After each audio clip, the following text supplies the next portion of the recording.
Vallahi abi şimdi şöyle bir şey var. Egemenliği olmayan bir devlet tabii ki hiçbir zaman güzel bir şekilde yaşayamaz. Orada egemenlik yok ama şimdi şöyle bir şey lazım. Mesela burada 15 Temmuz darbesi oldu, darbe girişimi oldu. Bizim halkımız ayaklandı. Oradaki halkın da artık bir ayaklanması gerekiyor. Kendine gelmesi gerekiyor. Bir örgütlenmesi gerekiyor. Yani böyle dururlarsa her zaman Çin zulmü altında kalmaya devam ederler. O yüzden şöyle bir şey gerekiyor abicim. İlk başta mesela Kıbrıs harekatında nasıl Kıbrıs'ta Türk Harekat Birliği başkanları vardı, örgüt kurdular, şey yaptılar. Orada da böyle örgütler kurulması gerekiyor. Eninde sonuna ne kadar direnirlerse dirensinler. Şu anda modern dünyada yaşıyoruz ve bu modern dünyada Çin bir soykırım yapamaz. Ama hani Çin'in orada ne işi var? İlk başta bizim bunu sorgulamamız gerekiyor. Çin oraya nasıl girdi? Abi Doğu Türkistan'daki ceza kamplarından haberim var. Ama şimdi şöyle bir şey var. Oraya çekime gidiyorlar. Amerika atıyorum oraya çekime gidiyor, Amerikan haber ajansı. Bakıyorlar içeri giriyorlar, güllük gülistanlık gibi yer olarak gösteriliyor. İçerisi böyle oyun parkları, ne bileyim resim atölyeleri, müzik atölyeleri gibi gösteriliyor.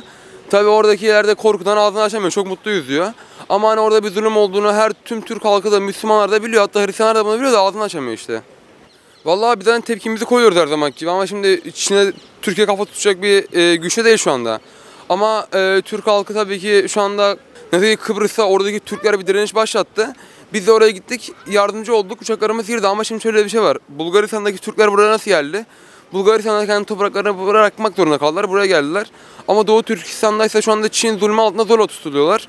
Dediğim gibi biz elimizden gelince yardımda bulunmaya çalışırız ama ilk başta her zaman oradaki yaşayanların ilk başta bir direniş başlatması gerekiyor. Biz şimdi direkt hani sınırımızdaki bir ülke olsa mesela biz Suriye'ye nasıl girdik? Suriye'den sınırlarımıza bombalar geliyordu, biz girdik. Ama biz direkt Doğu Türkistan'a giremeyiz. Yani Doğu Türkistan'dan bir ayaklanma çıkması gerekiyor ilk önce. Bizim de destek verebilmemiz için el altından destek veririz yani. Vallahi benim onlara diyeceğim tek bir söz var. Kapımız her zaman açık. Şimdi bunlar Türk. Ya biz Arap geliyor, Suriyeli geliyor, Lübnan geliyor, biz onları alıyoruz. Biz Türkiye'leri her zaman alırız. Hani biz Türkler, biz onlara Türk kardeşim, biz onlara git diyemeyiz. Onlar kan kardeşi, diğerleri din kardeşi. Hem din hem kan kardeşimiz onlar bizim.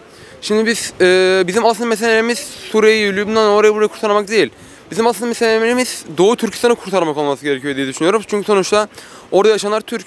Oraya bir Türk toprağı haline getirmemiz gerekiyor tamamen bağımsız bir şekilde.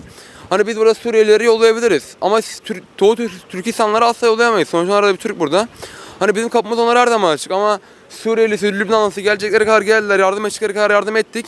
Artık da yeter yani, erkekleri de gitsin orada kendi ülkelerini kurtarsın. Ama şu anda biz Doğu Türkistanlara dediğim gibi her zaman kapımız açık, onlara git de diyemeyiz yani.